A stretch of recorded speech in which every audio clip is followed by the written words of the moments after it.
शादी उसके माँ बाप एक आलसी लड़के से करा देते हैं। चलो, रोली की शादी हुई और हमने गंगा नहाई। और क्या, बेटियां तो होती ही हैं बोझ। हाँ, पर अब क्या चिंता, उतार तो दिया बोझ तुमने, अब वो लोग समझे। ससुराल में रोली का पति कहता है, देखो, मैं कोई काम नहीं करता, ये बात तुम्हारे मम्मी पापा को बता दी थी मैंने। अब जो किराया आता है दुकान का, उसी से घर का गुजारा करना है। कभी भूल से भी कोशिश ना करना किसी चीज की डिमांड की। क्या मम्मी पापा को पता था कि आप कोई काम नहीं करते? और क्या, बड़ा अच्छे से पता था। उन लोगों को तो तुम बोझ लगती थी, बोल रहे थे कि बस शादी कर लो और कोई मतलब नहीं है। रोली को यह सुनकर बहुत गुस्सा आता है, लेकिन करती भी तो क्या, क्योंकि वो जानती थी कि उसके माता पिता ऐसे ही हैं। जैसे तैसे रोली दिन काट रही थी। रोली को एक प्यारी सी बेटी होती है। धीरे धीरे वो बड़ी होती है और उसके साथ उसकी जरूरतें भी बढ़ती जाती हैं। सुनिए जी, अब तो सिमी बड़ी हो रही है, उसका स्कूल में दाखिला कराना है। मैंने अब तक तो जैसे तैसे समय काट लिया, लेकिन मैं बच्ची की परवरिश में कोई कमी नहीं रखूंगी। अरे क्या है यार, अब तो लगता है कोई ना कोई काम ढूंढना ही पड़ेगा। अब पति रोज काम की तलाश में जाता और बिना किसी काम के वापस आ जाता। रोली समझ जाती है कि पति के अंदर अब काम करने की क्षमता नहीं है। वो बेटी को उच्च शिक्षा देने के लिए कुछ करना चाहती थी, लेकिन करती तो क्या करती। एक दिन रोली की सहेली कहती है, रोली, मेरी कोई औलाद नहीं है। अगर तू मेरी औलाद को जन्म दे तो मैं तुझे तेरे मुंह मांगे पैसे दूंगी। अरे, तेरी औलाद को मैं कैसे जन्म दे सकती हूँ? सरोगेसी से। बच्चा मेरा और वैभव का ही होगा, लेकिन कोख तेरी होगी। ये संभव है रोली। रोली कुछ सोचकर कहती है, मुझे मंजूर है, लेकिन मैं इसका 2 लाख रुपया लूंगी। अरे कोई बात नहीं, मुझे मंजूर है। रोली खुश हो जाती है कि एक बच्चा पैदा करने का उसे 2 लाख रुपया मिलेगा। वो घर आकर पति को बताती है, वो भी खुश हो जाता है।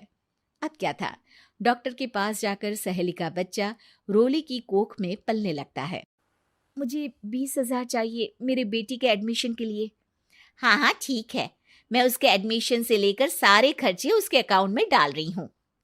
रोली की बेटी का एडमिशन हो जाता है। रोली को लगता है कि वो अब सब कुछ ठीक कर देगी।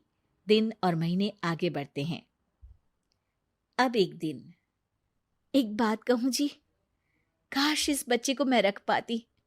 मैं अब इससे काफी जुड़ गई हूँ। अरे यार, पता नहीं किसका बच्चा है, अपने पास है ना अपनी मुन्नी। हाँ, लेकिन अब मैं भी इस बच्चे से जुड़ाव फील करने लगी हूँ।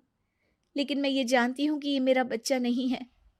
दोनों की जिंदगी ठीक चल रही थी, लेकिन कहते ना कि सुख का पल ज्यादा लंबा नहीं होता। एक दिन रोली की सहेली का फोन आता है। रोली, मुझे अब ये बच्चा नहीं चाहिए, मैं अपने पति को छोड़ रही हूँ। अरे लेकिन मुझे पैसों की जरूरत है, बच्चा तुम्हारा है, मैं क्या करूंगी? सहेली बिना कुछ बोले फोन काट देती है, फोन स्विच ऑफ कर देती है। लेकिन रोली के जीवन का तूफान यहीं नहीं रुकता।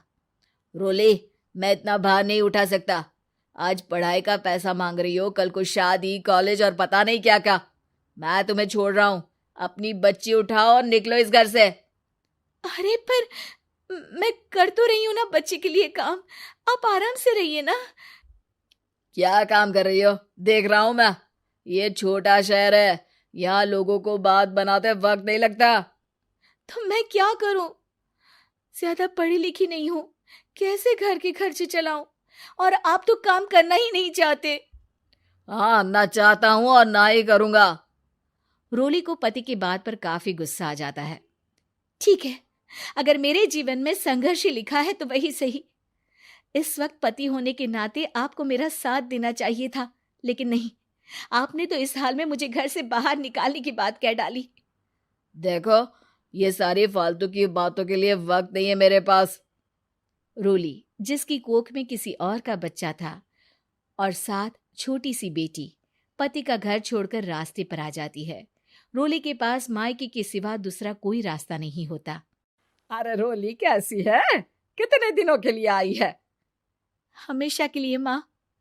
वो माँ को सारी बात बता देती है। ओए लड़की, इतनी हिम्मत का काम कर लिया।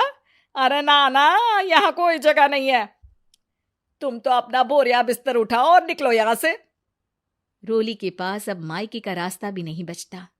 वो चुपचाप बच्ची को लेकर जा रही थी कि उसे दर्द होता है और वो डॉक्टर के पास चली जाती है। और फिर वहां वो एक प्यारे से बेटे को जन्म देती है। कितना प्यारा है। कितने अभागे हैं इसके माँ बाप जो इसके पैदा होने पर भी नहीं है। तभी वहां डॉक्टर आ जाती है। रोली, बच्चे के पिता तुमसे मिलना चाहते हैं। आपका बहुत बहुत शुक्रिया। मैं इस बच्चे को पालूंगा। भले ही इसकी माँ ने इसे छोड़ दिया हो, पर मैं अपनी जिम्मेदारी निभाऊंगा। तो क्या आप मुझे इसके पैदा करने के लिए जिन पैसों की बात हुई थी वो भी देंगे? हाँ, और साथ ही आप चाहें तो मेरे घर में रहकर मेरे बच्चे की देखभाल भी कर सकती हैं। मैं उसके लिए आपको सैलरी दे दिया करूंगा। रोली को लगता है कि जैसे भगवान ने उसके लिए सुकून का रास्ता खोल दिया। वो अब मुकेश के साथ उसके घर चली जाती है, जहां रहकर वो उस बच्चे की देखरेख करती है। अब मुकेश के घर को रोली अच्छे से संभाल लेती है। उसके लिए खाना बनाने से लेकर बच्चों की देखभाल और घर की देखरेख। धीरे धीरे मुकेश को रोली से प्यार हो जाता है। रोली, तुम्हारी बेटी और मेरा बेटा बिल्कुल भाई बहन की तरह साथ रहते हैं। हाँ, आखिर है तो एक ही कोख के बच्चे, अटैचमेंट तो होगा ही ना। रोली, तुमने घर और मुझे दोनों को संभाल लिया। ये तो मेरा काम है। आपने भी तो मुझे छत दी जिससे मैं अपनी बेटी की पढ़ाई और भविष्य के लिए पैसे जोड़ सकूं। अब रोली, क्या तुम मुझसे शादी करोगी? अब मैं जानता हूं तुम्हारी भी शादी कुछ खास अच्छी नहीं रही। रोली को मुकेश की बात ठीक लगती है। वो उसे हाँ बोलने की सोच ही रही होती है कि उसके पहले पति का फोन आ जाता है। रोली, मैं बहुत परेशान हूँ। मेरा एक्सीडेंट हो गया है। मैं चाहता हूँ तुम वापस आ जाओ। रोली को पुराने पति की चिंता होने लगती है। वो सोचती है कि वो क्या कर रही थी। हाँ हाँ ठीक है, मैं आ रही हूँ। हाँ रोली, आ जाओ, लेकिन बच्ची को कहीं हॉस्टल में छोड़कर आना, क्योंकि मैं नहीं चाहता कि हम लोगों के बीच फिर से वो सारी बातें हो। रोली को समझ आ जाता है कि पति आज भी सुधरा नहीं है। वो पति के पास जाने से इनकार कर मुकेश को हाँ कर देती है।